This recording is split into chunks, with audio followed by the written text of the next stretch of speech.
And now we have Buttons as a cult leader, Frenchie bringing in the money because he's seeing it more as a scam. But imagine how successful they would be if they teamed up romantically and business-wise to run a cult and get rich people to fund their lifestyle. My mind is blown. This is the most genius thing I've heard on this entire podcast. Oh my God, my mouth is on the floor. Yeah, so basically every time we think of another pairing, we're like, yeah, perfection.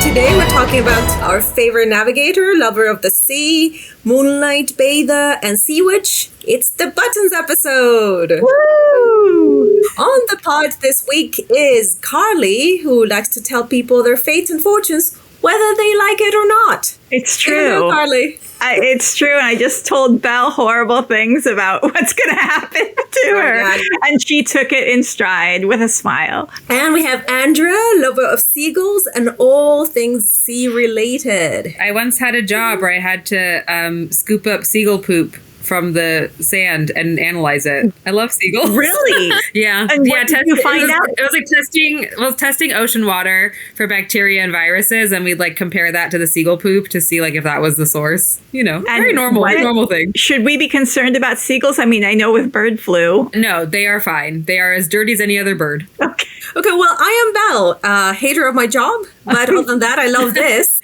And I really hope I don't get drunk on the power of leading this. Like, this is a lot of power to pour on somebody like me. So let's see what I'm happens. so glad that you are hosting this. It's going to be a wild adventure. It's either that or my corporate mind will kick in and we'll be like, let's make this as short as possible, people. I have 67 other meetings. But punchy with Yes. jokes and banter. Okay, so we'll start with the very first thing, of course, which is, what's the most gay pirate thing that's happened to you recently? It's not really a thing, but it's an observation, which I feel is a very Frenchy observation. But cats are parasites. This is why I love them. But they change your brain chemistry to where you as an organism will give up all of your resources, all of your time to take care of them, right? And that's basically how a parasite works. A parasite changes the brain chemistry of its host thing and makes the host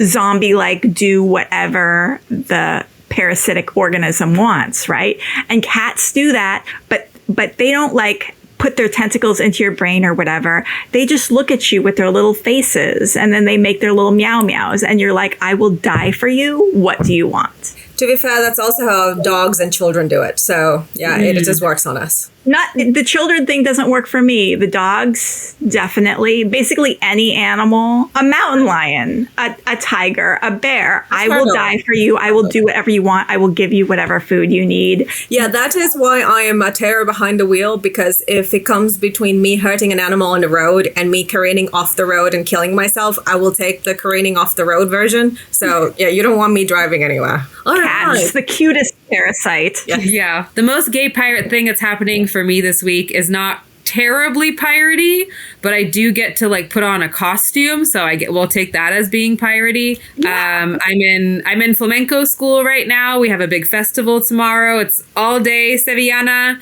dances and all day flamenco dancing. There will be sangria, which obviously a pirate would love. And I get to put flowers in my hair, very calypso. So that is coming up tomorrow, and I'm very excited. Yay! Have Love fun. it. I'll see if I can find some pictures of myself in my flamenco outfits. It's been many a year, so. What? You've done it too? Amazing. Yeah, we'll have yes. to talk about that. And okay, let's move on. What Let's was talk your about gay pirate thing? Okay, I'm still going back to all my Aotearoa New Zealand experiences because I had so many moments. This time I'll actually go ahead and talk about one of the craziest things. So, myself and a bunch of Taika Waititi lovers found the Time Bandits auction as they were auctioning off the stuff that they're no longer going to use, and managed to bid on one of the Supreme Being's lots and got it. Oh my God, what was it? So that's the one thing. So they listed a lot of things that were not there, and they cover their asses by saying like what we list may or may not be there. I can't believe you didn't tell us about this. Well, you were like, we secretly found out and we weren't telling anyone because we don't want the prices to be raised. That is exactly what happened. Everybody went whoosh. Be very quiet. Don't tell anybody. Oh my God. Awful. And then we didn't tell afterwards because there were so many obstacles in the way of getting this thing. So first of all, the auction was in Aotearoa, and it was about 2 months before I went. So we were like, how do we get it? We tried looking at like services, and the services were like, we'll ship it to you, but it's like $2,000. And we're like, what? To Australia, mind you, not to the US, to Australia. And so we're like, no, there's no way. So we still hadn't figured out what to do by the time that I got there. So I went, when I got to Wellington, I went and picked up the lot. And so the lot description was like 10 articles of clothing. The actual lot we got was probably 100 pieces of different things. Most of them from the stunt double, most of them unused, and full of things like socks, extra pants, extra shoes, and the things that we wanted the most were not there. So it was very disappointing. But that being said, there was underwear that may or may not have been worn by Taika Waititi that I absolutely rubbed all over my face. I put on his pants, so now I can officially say that I have been in Taika Waititi's pants.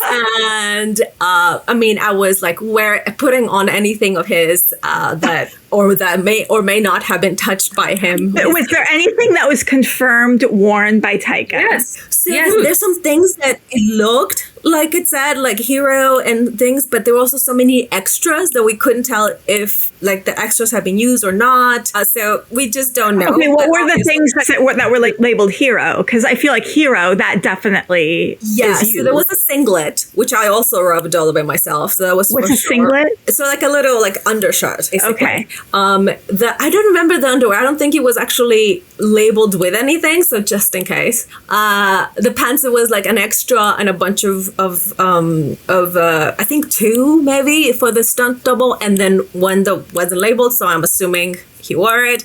So there was a lot of that. But yeah, it was. I'm so fucking pissed off at you. I cannot believe you didn't tell us about this. So and you're just like revealing, oh, by the way, we had a chance to bid on a bunch of clothes that was worn by Taika Waititi, and we kept it secret because we're dickheads, and we're not going to tell anyone. Yes, we are. We're giant dicks. But again, as it turned out, there were maybe 3 things that were actually worn by him. Maybe. But still, the chance that you have 3 things that weren't worn by Taika, that's amazing. And that you... And I'm gonna make you sweat, Carly, because I knew the whole time. I'm in the Discord, they talked about this. Jesus fucking Christ! You guys... Andrew may have heard all the drama that went into it. I mean, it was crazy. Yeah, I'm not part of it. Like, I didn't bid on anything. I just observed, but I've been observing them talking about this for like a month or so. And I'm just enjoying like, oh, this is so fun. Seems stressful. I'll be over here. But I'm pretty sure the boots were worn by him. I feel so betrayed by both of you. You know what it feels like? It feels like at work I found out that there's a Gen Z group chat at work, and I am not in the group chat. I am not a Gen Z, but I feel like I'm cool, right? I found out I am not in the group chat, and normally I'd be like, okay, well, I'm a millennial, so maybe that's why. They have one of our coworkers who's a millennial is in the group chat, in the Gen Z group chat. Yeah, that's cool. Are hanging out without me. That's perfect. And a lot of clothing that I had to organize and pack internationally and ship internationally, which is insane. And this whole time, my partner, who has just proposed to me, is watching me rub my face on other people's someone else's clothes. And I was like, just so you know, I'm not going to get any less weird with age. Like, this is just the beginning, and we haven't told anybody, so you have time to back off. And he was like, no, I knew what I was getting into. So that's our thing. Oh my God, that's amazing. That's amazing. And Andrea, I cannot believe you didn't tell me about this. I was like, they're just doing their thing over there. I was given strict instructions not to tell. So it didn't come from me that we're like, if they want to get in, but we're not telling anybody because we don't want to basically bid out against ourselves. So I was mummed.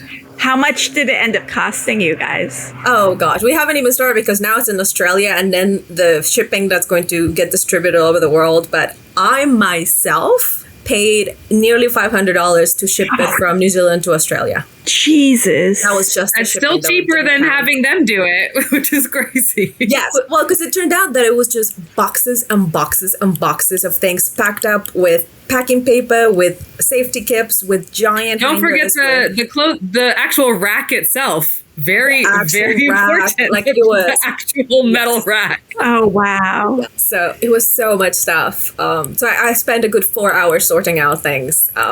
Not to mention about 2 hours filling out paperwork internationally. But yeah. Internationally, just to Australia. Yes, just to get it to Australia. So, but at the end of on my deathbed, I will think I have been in Taika Waititi's. Andrea, are you typing right now? No, I do hear that clicking. I think it's a ghost. Why were you part of my whatever janky setup I've got going on? It's okay? So, buttons. Let's start with the very beginning. Whilst I love all the characters, and there are characters that I wish I were like, I always talk about, feeling so close to Blackbeard, and I feel like Ed and I are like spirits, kindred spirits. At the end of the day, I am most like Buttons. I am elderly. Nobody understands when I talk. I love how you say you're elderly because you're younger than I am. I talk to myself a lot. I soliloquy a lot, like a lot of that. I love animals more than I love people. I am entirely too comfortable being naked. And I too am entirely too comfortable with the concept of cannibalism. So, very much Buttons on this side. I am too. I have repeatedly said that Desert Island, I have no problem eating people. Absolutely, yes. But if it was an island with like a bunch of pigs or something, wouldn't eat it. Starve. Would die. Yeah. Same. Same my life is over. That's fine. At least we're on the same page on that. Bunch of sickos. Oh, I love it. So, what do we know about Buttons? We know he's the most mystical and wonderful and powerful character. For sure. He's connected to the metacosmos. And in the original pilot script, David Jenkins described him as like a Willem Dafoe sort of character. Okay. Does it mean like the big dick, or is it just... What? There it goes. So you can't. For those at home, I just fell over. Okay, Belle. Some people Okay, I think Willem Dafoe, and what do I think? I think The Life Aquatic. I think of a lot of things. I think of The Lighthouse. I think of just that really iconic picture where he's standing his legs really far apart. That does not come to my mind. No, I guess I think of that. But you go. I've never seen Willem Dafoe's dick. Apparently, there's a picture and or movie with Willem Dafoe's. It's very anecdotal, but apparently, in the movie where he played Jesus, he has a nude scene, and they had to either do a body double or put something on him because the director went, people are going to be so distracted by your giant dick that we just cannot have that. Like, that's all people are going to be thinking about. So that's William Dafoe for you. Okay, wow. That's amazing that your mind went right there. I love you for it. I love that for you. Only imp. Well, I was going to say that's the difference, though, between you and Buttons, Belle, at least from my interpretation. You have so many things in common. Where you really diverge from each other is how horny you are. Fair enough. If anything, he seems more asexual. Yes. Because he's very much like the sea, animals, very Nature. kind of autistic. What's the word? Starts with an ascetic?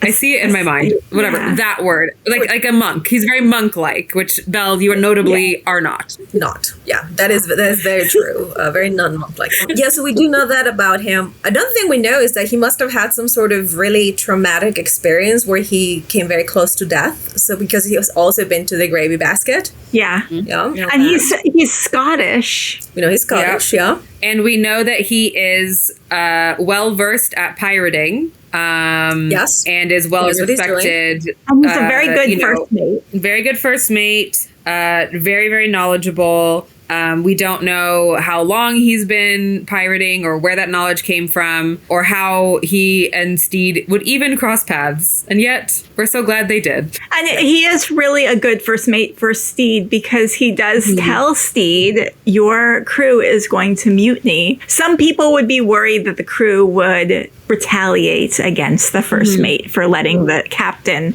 know that they were planning to mutiny. But Buttons, maybe that's I feel like he has you know, this sort of like very black and white view, almost like what is moral, and like what is moral to him, like his relative, you know, his relative moralism is like, I'm going to tell my captain this thing. That's the right thing to do. I don't really think about it beyond that. Like, I don't care if it's betraying these people or what. That's what I do as first mate. That's my job. And I love that about him, that he's just, this is who I am. This is what I do. I don't care what other people think. This is it. And I mean, we see that in how he is and how he treats Stede as a, you know, as his first mate, but obviously how he is in life as well. Like, if he wants to be nude and basking in moon glow, he's going to do it. And that's irrelevant when anybody else thinks about that. And that Stede's just like, okay, so Buttons is basking in moon glow. We're not going to comment about that.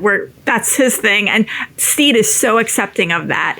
And when Buttons is distraught over the death of his seagull, Stede is very respectful of that. I love that. Yes. Well, I think him, like Oluwande and him are the ones that are first to notice, why would we want to get out of this? The basis. He's okay with anything we do. He's not going to punish us. This is a good deal we've got going here. So yeah, it's like, why would I risk that and end up with what? Blackbeat? Yeah. Yeah. Yeah. So yeah, actually, Buttons was my favorite character from the pilot, for sure. But it's interesting, when I watched the show the first time, because I think I've said this before, like, I'm so stupid. I didn't realize it was an actual romance until I think episode 9.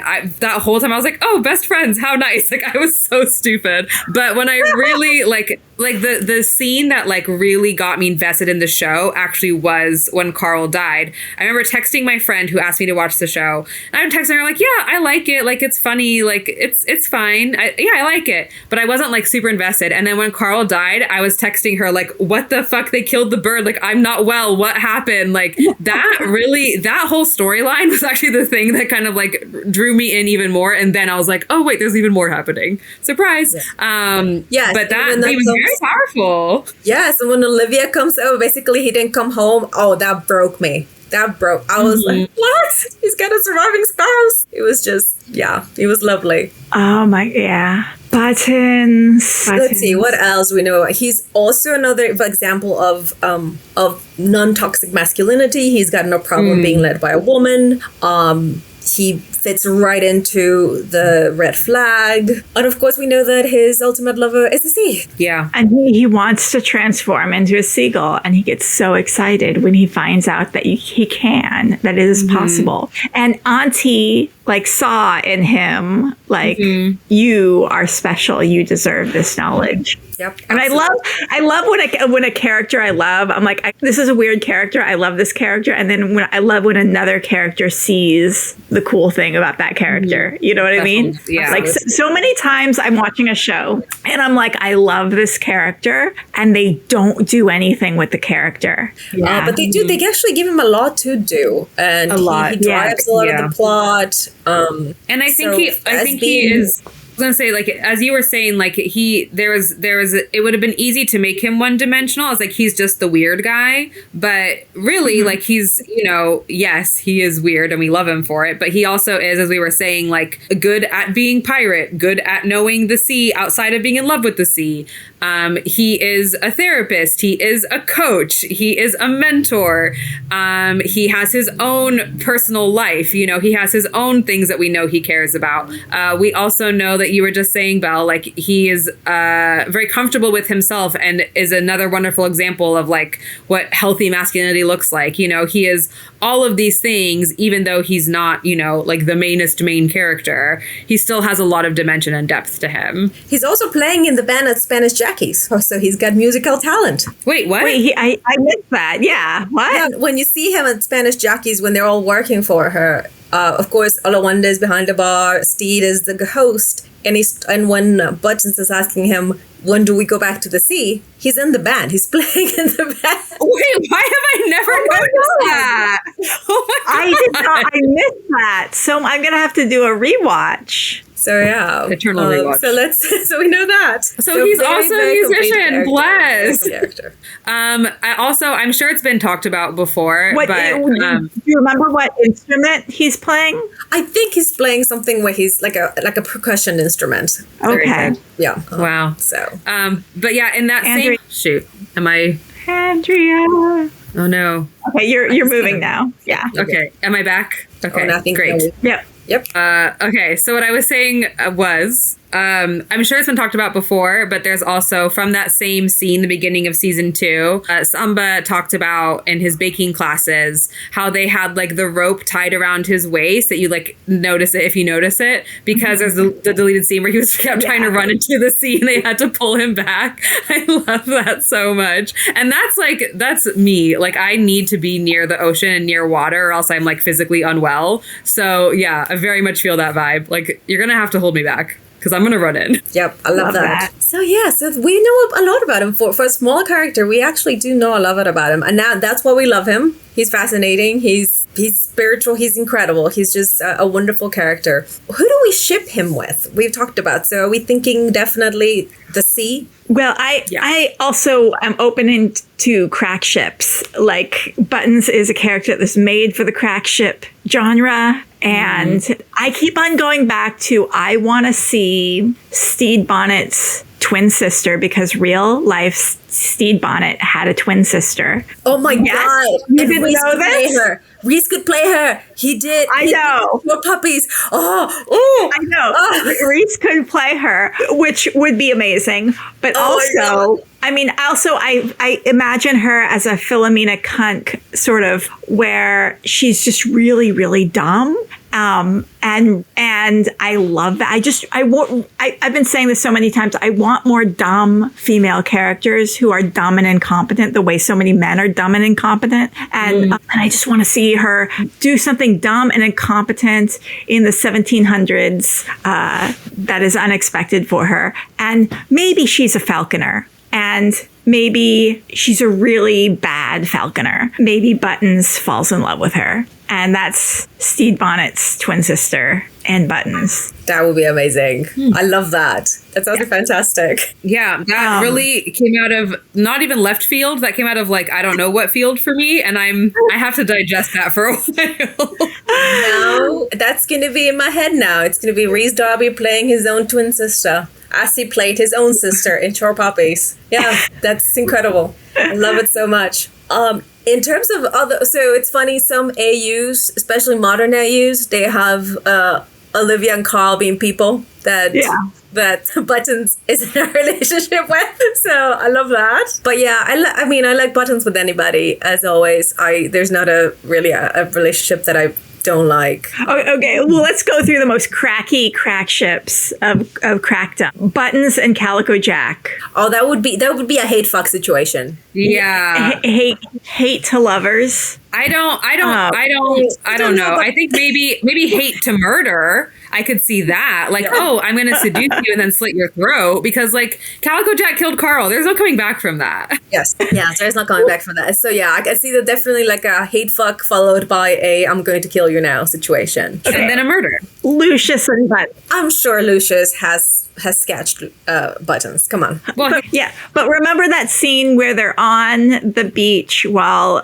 Wee John is blowing stuff up, and Buttons is listing off the sea creatures. My number one favorite thing in the whole world. Yeah. But also, like, why did Lucius choose to sit with Buttons in that scenario? Of all the people he could have been sitting with, he chose to sit with Buttons. You know, be like, hey, I have a way to make you stop listing off sea animals. Let's bone. Yeah, I have a way to shut you up. Absolutely. And they have some leisure time. Yeah, that's what leisure time is for. I love that. I feel like for Buttons, you know, again, because I'm in my heart, right? I'm a purist. So I'm like, yeah, Buttons and the sea. That's who I ship. But if I was going to go outside of that, push myself a little further, I feel like Buttons would need to be with someone who can match his energy in terms of like sort of weirdness. And to me, I feel like that would be Frenchie. Frenchie? That kind of makes sense in terms of like, you know, I have this weird belief. I have this weird belief. Let's just keep amping each other up and start a cult. And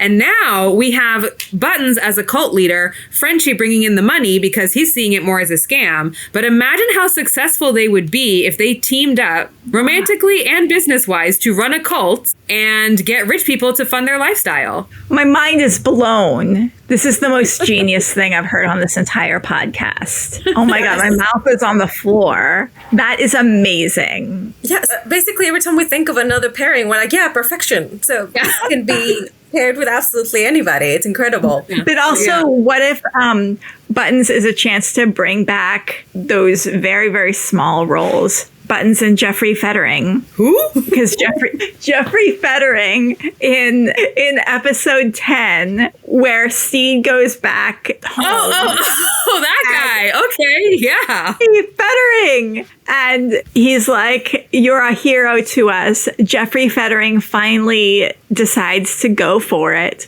and head out to sea. He needs a first mate, and Buttons is there. I don't know how Buttons then became not a seagull anymore. There's a whole lot of things that need to happen, but Buttons is like, here's another gentleman who I need to guide out to the sea. Maybe that's his thing. He's like, I need to bring people to the sea. That is my role. I bring people to the sea, and he finds Jeffrey Fettering and brings him to the sea, and they fall in love. I love it. Okay, I mean, first of all, apologies to Jeffrey Fettering. I'm so sorry I forgot you. I'm so sorry. Secondly, do we know for sure that Buttons in his human form isn't like just an ageless wizard? Like, we don't. For all we know, he's not a human man. Yeah, he could be. He's been to the gravy basket before. He has died at some point. Right. And I mean, maybe he was born in the year 200. Like, we don't know. Yeah, we know nothing about him. Exactly. Any backstory you make up about him is absolutely valid. That's exciting. Exactly. Which is why he's the perfect cult leader. Yeah, and these are all things that Frenchie would use to sell Buttons. But what would the religion be called? Buttonology. It'd have to be something around seagulls, right? Like seagull, you know. Gullology. Yeah, like gullology is good. I like that. That's catchy. Gullology is really good. It's got a ring to it. Yeah, we're gonna have to like start building out now a whole like practice, like the gullology practice. What does that look like? What's the belief system? The gullible is their text. Yes, that is brilliant. I love it so much. And you know how easy it is to start a religion in the United States. We could make it happen. Easy. Yeah, and people who are gullibles, who follow the gullible. That's right. They wear like a feather in their hair. They wear a bowl on their head. And they have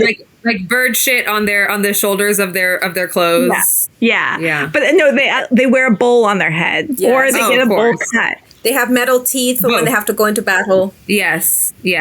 I just love this they all, like a whole army of people dressed like Buttons, copying Buttons' hair. And Frenchie's there selling them very expensive bowls. Yeah. I love all this. And is selling them feathers. A task for the new acolytes is to go out and gather feathers, and then Frenchie sells them for like 100 doubloons because they've been blessed by Buttons or something, and people wear them in their hair. Yeah, I love all of this. It's fantastic. We've got ourselves. I think that's for sure. TM. No one steal this. This is our idea. The whole purpose of this podcast is to create ideas for other people to steal. So sorry, Andrea. Belongs to everyone. We have to make money off of. Listen. I'm coming in as the Frenchie. I need to make money. I can't make money if someone else steals. All these ideas are free for everyone to steal for their own fan fiction. And wouldn't it be really exciting to see your idea being written by someone else? Oh, yeah, no. But if somebody actually starts a church, though, we want a cut of that. Okay. Right. That's fair. So that's right. Someone else can start it. That's fine. It is a free idea, but we do need a cut of whatever proceeds you make from your cult practices. That's right. The capitalists. Yeah. Okay. Well, that I think leads us quite well into what do we want to see Buttons do in season 3. Bring Izzy back from the dead. Definitely. 100%. That is now in my head. Guide us through the underworld and the gravy basket. Tell us what are the rules. How does one become dead and then not dead? Well, also, Buttons, I want to hear Buttons' backstory. Buttons, where did you come from? I want your backstory to be the most fucked up crazy, ridiculous, absurd thing. What, are you an immortal creature? That's awesome. Yeah, Buttons is immortal. Buttons is from the year 200. Buttons is Jesus. Buttons is Jesus. We already know that, but yeah, we've already established the gullibles. Yeah, I want to see animals talking. I want to see Buttons talking to all the animals. I want to see Buttons creating a bird army and doing some crazy bird magic that brings people back to life. What's going on in the underworld that Buttons is a part of? Does Buttons lead the group therapy? That's literally what I was about to say. I was like, that's like the number one thing I'd want to see in the gravy basket is, borrowing the idea, again, not our original idea, right? Borrowing the idea we heard from the behind the scenes convention of group therapy. But who more qualified than Buttons to lead such a thing? Because when you think about his role in his human form was 100% like therapist and coach, like over everything else, like that's what he was doing. He would be everything. But he's also not completely present. I think in order to be a really good therapist, you have to be very present. Buttons is not present. Buttons is off somewhere else. So I feel like he would start a thing, but then do the facing the camera, 45 degrees off the camera lens, monologuing, and everyone in group therapy just being like, okay, and waiting. Before the end of the soliloquy and then see if it comes back to you. Yeah. Yeah. I love that. I definitely want Buttons to lead the revolution and take down Ricky, because Ricky needs to be taken down. So, definitely Sea Army or Seagull Army. I guess that would be Air Force, really. And if Buttons has been around for so long, does Buttons know Blackbeard backstory? Does he know Izzy backstory even? Does he know all the history of all the pirates and their secrets and Spanish Jackie? There's so much potential to make him the character who knows everything. And that's really exciting. I think that would be really fun to play with. And the secrets, and he knows that it's a nonstop knocking ship, and he knows who is getting on. He's heard it all. He's heard it all. He's seen it all. But he's also, he's never malevolent in any of his things. So like, even if he did know everyone's secrets, he would never use it to like make them do something or blackmail them or anything like that. He would just be able to use that knowledge to help push things along the way they should go, because he probably knows what happens at the beginning of time and what happens at the end of time and everything that goes on in the middle. So he's just going to gently push everybody to get there because he knows how it's supposed to go. Absolutely, yeah. So now that Buttons is God, what do you love? That would be fucking cool too. We make Buttons God in this universe. We make Buttons like an all-powerful being. What storms can he create? What plagues can he unleash upon the land? Right? Yes.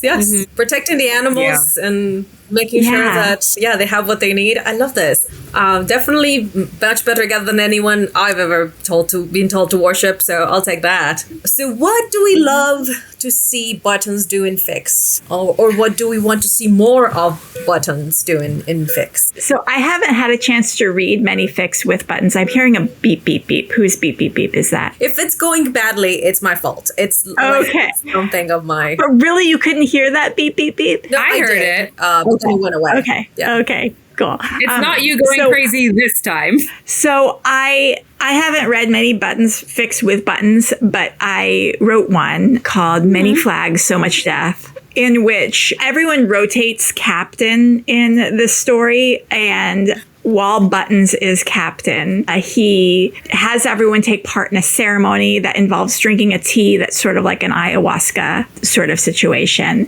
Stede is not paying attention, and instead of drinking just a sip of the tea at first, he drinks the whole thing, and Stede becomes extremely high and goes into this underworld. He kind of like dies and goes into this underworld that's kind of like, at the time, it was post season 1, so I didn't know Gravy Basket, but then later I changed it to Gravy Basket after season 2 came out. Then at the end of all of that, we get an epilogue scene with Buttons and Lucius, because Lucius has also gone on a very spiritual journey, and Buttons and Lucius have a connection. I honestly can't tell you what happens in that story because I forget. I wrote it like 2 years ago. I don't remember, but I remember the feeling it gave me, which was very, I like this. So I'm going to have to, after this podcast is over, read the epilogue of Many Flags, So Much Death,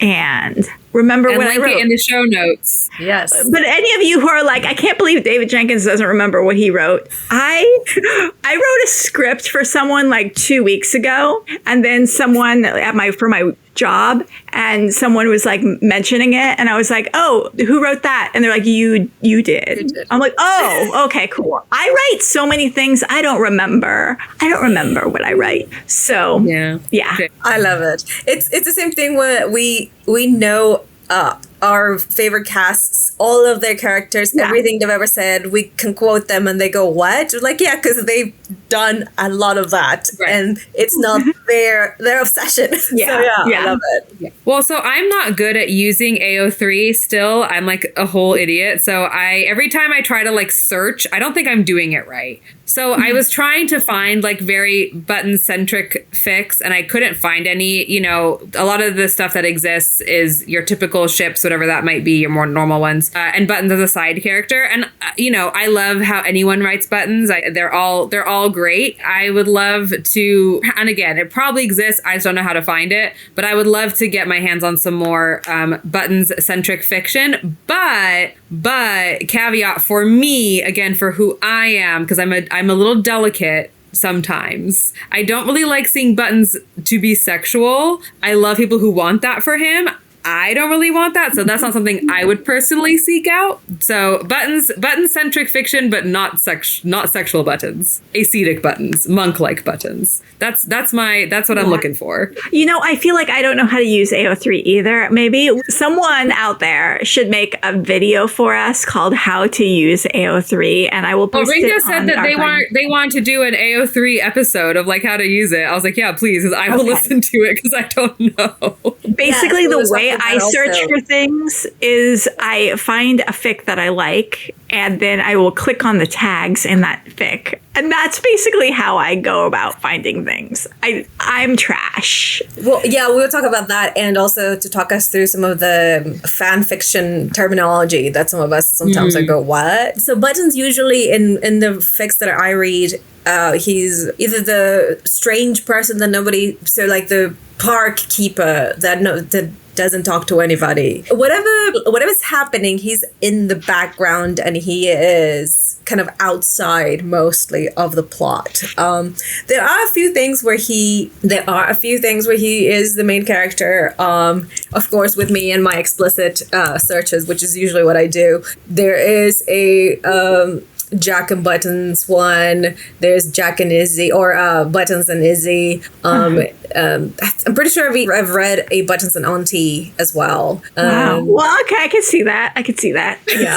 Yeah. So again, this is a podcast, so y'all can't see my face, and my face is getting more and more contorted with each thing you're saying. Sorry. I'm being delicate and precious, and that's me. That's my own problems and my own journey. But I also cannot help the faces I am making. You're good. But yeah, he's usually the guide, the groundskeeper, the person that lives in the woods by themselves. The hermit. The hermit. Yeah, the hermit. Yeah. A lot of that. Buttons-centric fics, please. And if you can make him God or, the leader of his own cult, that would be amazing. God, I love that Frenchie Buttons cult power couple.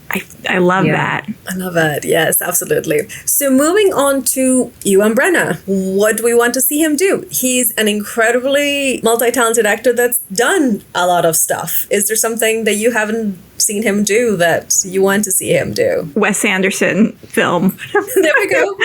Put him in a Wes Anderson film. I love it. Make him be a crazy guy. I like the crazy guy. I like it. I like that character. I don't know if y'all if anyone's ever seen the show Still Game. It's a Scottish, not a sitcom. It's a sitcom. It's a Scottish sitcom, and it's about, so it's these two guys that I think at the time were in their 30s, and they put on like old man makeup and were like these two old men like living their like little retirement lives in their small town in Scotland. It's a very silly show, and I feel like he would fit so well into something like that, just like a Scottish slice of life, very dry. So not necessarily the same character at all. Like I don't, the character of Buttons wouldn't fit into that really. Like you would want someone who's more quote unquote normal, but like that very wonderful like dry humor. I feel like he could pull that off, and I would love to see him do that. Well, I mean, his IMDb pages and pages long. He's done everything, and that's not even counting, his stage work. So he's done it all. Mm-hmm. I would love to see him. There's not a thing that I could think of where I would say, oh, you shouldn't be in this one. Doctor Who, off the top of my head, just because I'm thinking about it at the moment. But I think he would do well in absolutely anything and everything. He's just such an amazing chameleon. Yeah, so we want to see him be a chameleon wherever he can. We'll take it. That's right. Just hire Ewen Bremner, people, please. And I really would love to see him at a con. I would love to meet him and just say hello. But yeah, is there anything else about Buttons that we want to mention before we move on to Fic Rex? He's in Wonder Woman. Really? Yeah, no, he was in Wonder Woman. He's that guy. So it's one of those things where like, oh, and then you go, oh, is that? And that was even for our flag when I started. I was like, is that even what? Just, but yeah, he's one of those characters that's like, oh, it's who's in everything. Yes, but he's such a chameleon. He was in Snowpiercer. Oh, wow. Yeah, I mean, he's a true and actual actor. So it's not Ewen Bremner it's an actor who fits into whatever world he needs to fit it's into. Just whatever he's doing, which is probably like why he's never come to a con. I'm sure he's already forgotten he even did this show. He's like, what? Yes, that like 47 jobs. Say that. Absolutely, yes. I'll say one more. So I think so. When I started first watching Our Flag Meets Death, obviously I saw Reese. I was like, this is incredible. This is amazing. From the first line, I was in. But the first line that made me laugh so hard that I was like, I need to keep watching this no matter what, was Buttons' snowflake line. So that little non sequitur, they're like snowflake. That kind of humor is my kind of humor. So that one, that was it. That was the moment of absolute love. I was like, I must watch this just to get more of those lines, really. And then of course, and is that the same? Is that in the same scene where he also does the summer teeth? Yes. Or was that later? Not in the exact same scene, but no, because that's actually a different episode.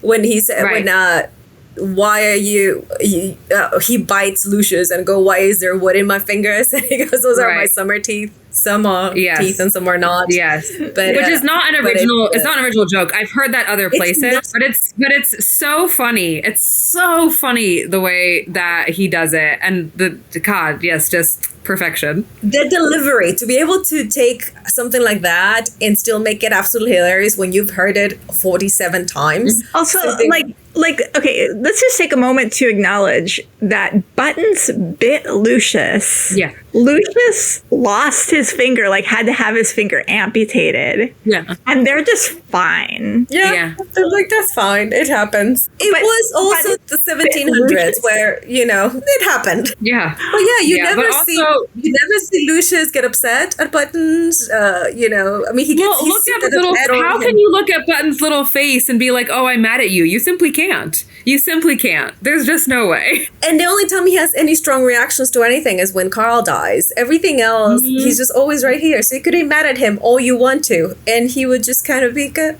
Okay, that's fine. It's very hard to don't startle him because he'll bite you, and don't mess with his birds, and that's it. That's it. That's all. Very easy person. All right, so moving on. So we have Fic Rex. Talk to me about Fic Rex. What do you have? So I'm going to self-rec Many Flags, So Much Death by David Jenkins. That's personally the most Buttons-centric fic that I can think of. And if you are it's a very long fic. I think it's 20 to 30,000 words.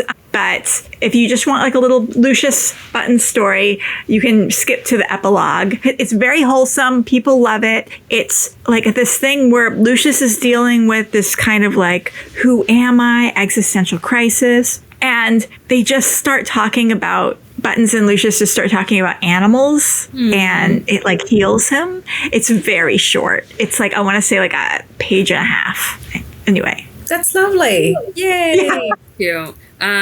So I, again, didn't find a button-centric fic that was kind of up my alley. What I did find, which I thought was amazing, was AU that is Empire Records, a very classic film from the 90s. I have seen many, many times. Could probably recite beginning to end. Like, I love Empire Records. And so I found Flagship Records, which is very cute. And nice. Buttons is the Ethan Embry character, Mark, who loves Guar. If you've seen it, you know. And so Buttons as the Mark character was pretty good. It's not a one for one of every character, because like that wouldn't quite work, but it is very cute. It's short, so it's just sort of hitting like the broad strokes of Empire Records. It's not like a very in-depth going into it, but it's still really cute. I really enjoyed it. Love anytime we're talking about Rex Manning Day, which actually I think is in April. Did we miss it? We missed Rex Manning Day. That's okay.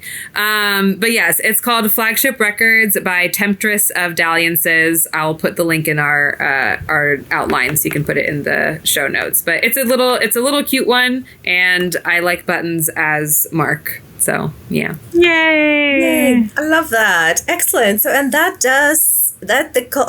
it for our Buttons episode. We did it. Woohoo! Woo! So everybody, if you like this episode, make sure you give us a follow in Apple Podcasts, Spotify, wherever you get your podcasts. Let people know that there's still interest for our flag content. Leave us a review. Let us know what you think. You can always contact us via socials. Our flag means fanfiction in all the socials. Plus, you can contact us via email, ourflagmeansfanfiction@gmail.com. If you want to, if you have any ideas for episodes, if you want to host an episode, if you want to record yourself, submit a podfic, submit an episode with your friends, do let us know. Send us. We take everything. It's wonderful. It's an open forum for all of us lovers of Our Flag Means Death. And that will do us for today. And as always, until next time, do creations, be cringe, and commit crime. Bye.